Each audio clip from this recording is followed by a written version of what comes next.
Alright, garden friends, this is day one, grinding water lotus seeds. This is the pointy end. I think that's the end that was attached to the plant. And this is what I call the belly button end or the dimple end. And I like to grind the dimple end. This is a bench grinder. I got it Harbor Freight. Really cheap, and it's been lasting, now 3 years now. I'm going to turn up the speed. Hang on to your seed or else it will like fly off on you. And that happens to me all the time. I grind a little bit at a time, just so I don't grind too far. Let's turn up the speed.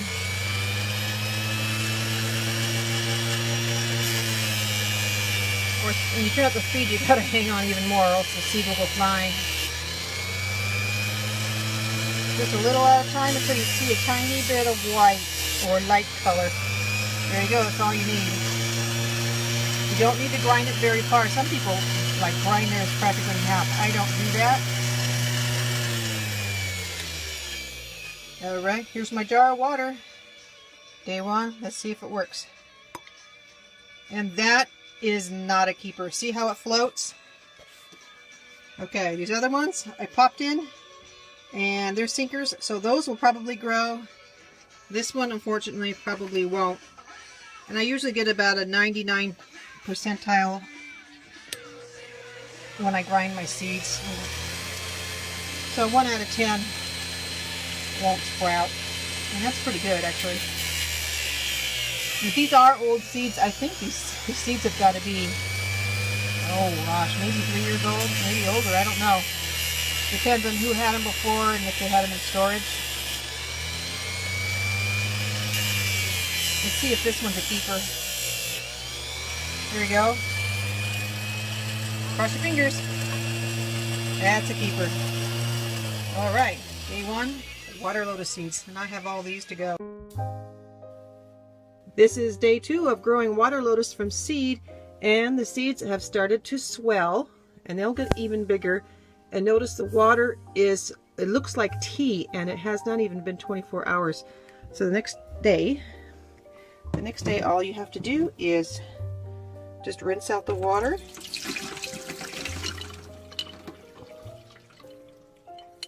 And just put fresh water in. Now if you have soft water, I'd recommend not using soft water. I'm on well water, so I'm good with that. Just plain old water. There we go. Let's take a look at our seeds. Yeah, you can tell. See, they're even a little. The skins are soft. You can tell they're swollen up. They look like olives. That's it. Please mind my stuttering. It's like 5:30 in the morning. And that's all you have to do. Day two. Some people rinse them out twice a day. I just do it once a day. And just stick them back in. That's all you have to do. Day two. Come back and join me on day three. Let's take a look at the water now. See the difference? Okay, we'll see you tomorrow.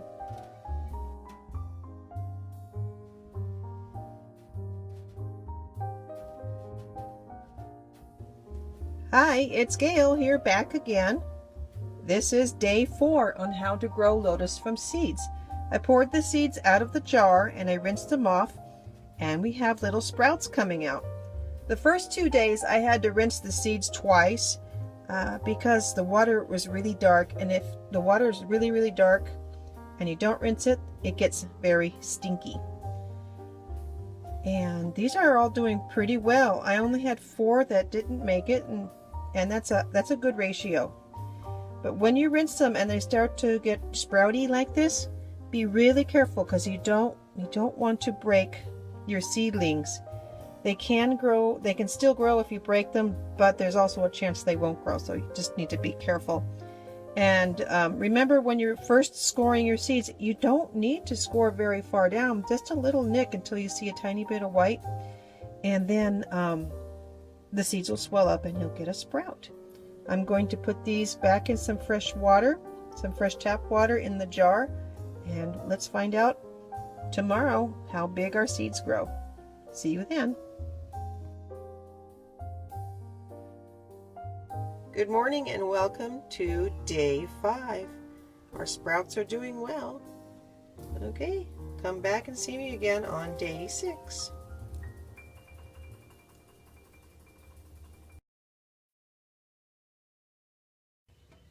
Good morning and welcome to day 6. Look how much the lotus seeds have grown. Now instead of just dumping these out and then filling the jar full of water, I'm going to gently tip it out because I don't want to damage any of my new little sprouts. These long guys are just about ready to plant. Ooh, and the water's kind of stinky, so I'm glad I'm dumping it out. And actually, you know what? I think I'm going to just gently take those seeds out by hand, but I can't hold the camera at the same time and do it. And then I'll rinse them because we don't want the stinky water getting all slimy and everything. Alrighty, I rinsed off the seeds and I rinsed out the jar and I put in fresh water. And the first thing I put in the bottom of the jar was the slow growing and the dud seeds. I always like to give the duds a little bit of a chance, even though I know they're not going to grow. I have more of a population of duds in this batch just because these seeds are old. There's the one that's just starting to come out, but look how much some of these have grown. This one especially. Remember yesterday? It was only like this tall. When the seeds get to be at about this stage, they start doubling in size each day. So tomorrow, this one in particular is going to be ready to plant. And notice, we can't really see on the camera, but it's starting to get its little round leafy part. And so I'm going to put the long stem ones in last. I wanted to show you, I've got some albino seeds. Look at, barely any pigment at all. Now, I've never had any albino lotus seeds grow before. I've had artichoke albinos, but they never grow very much. But we're going to give these little guys a chance. What the heck, you know? That would be cool if I grew an albino lotus. I don't think it'll survive because they never do. But, you know, you never know. But yeah, they double in size each day. Okay, this was day 6. Day 7, we're going to go out to the garden and start planting our new little lotus seeds. Welcome to day 7 of growing lotus from seed. Check out the growth. And it more than doubled overnight. These little sprouts will continue to stretch up to the water surface until it finds the top. And notice it's just going right over the top. Look how long it is. So this is ready to plant. This is ready to plant outside in a barrel pond. And you know, I could keep growing it longer and longer and longer in bigger jars, but I'm not going to because you know, lotus only need water that's maybe 10-12 inches deep, and that's it. So this little puppy's ready to go outside. Let's take another one out of the jar. Notice I am pulling by the stem, just barely hanging on to it there.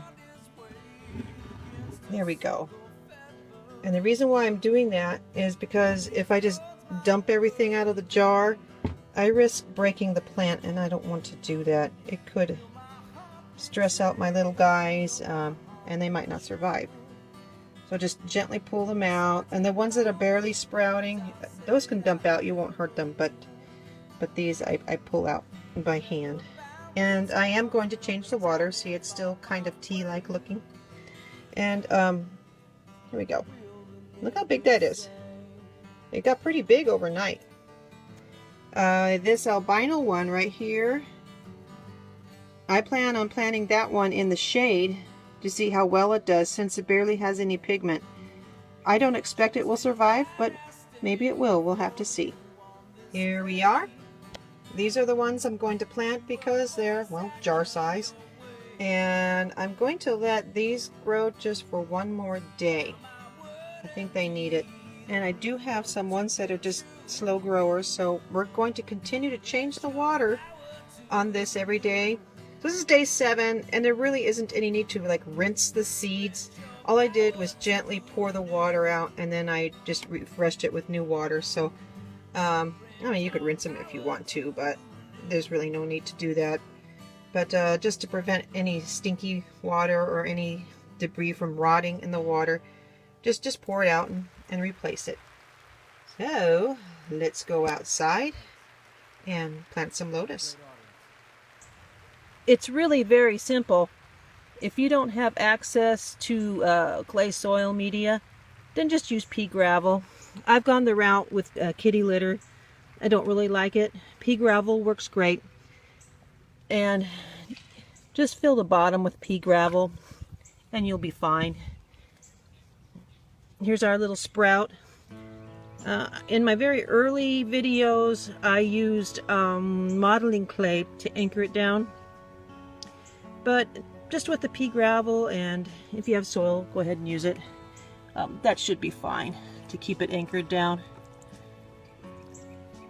And I'm just pushing it down in. And that's all you need to do. It'll pop up in one day and we'll take a look at it again.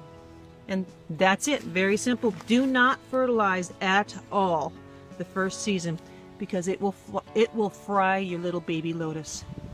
If you have a little kiddie pool like this and you don't have a dog that wants to get in, this is the perfect size for growing lotus.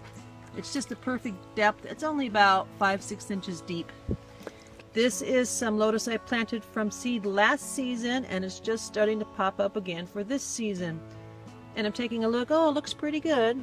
This is the container I got from Dollar General for $12 last year. They still have it. But look at the one right next to it. It's getting really big and full. And the difference between this one, of course, besides size, and this one is that it has coverage. I've got salvinia growing across the surface of the water. That's this little stuff here. And it has coverage to keep the roots warm. And of course I have a little minnows in there to eat the mosquitoes and naturally fertilize. But that's the difference. So keep that in mind. This is the 5-gallon bucket that I have some seedlings in. Right, Ashley? I've got mosquito minnows in there. The lotus is planted in clay soil media. And they're doing quite well. This lotus I am planting in a 1-gallon lily squat pot. And it is full of year-old potting soil, which is okay. You can use it because it's well saturated and most of all the fertilizer is already absorbed, so that's safe for your lotus. I don't recommend it for a big pond, but for the small container ponds that we're using, it should be just fine. I've got the pea gravel on top to weight down our lotus, and it just looks darn attractive. And this is going in my small horse trough or sheep trough, and it's going to go right in the middle. I have a couple bricks down here to hold it up so it's not too deep. There we go.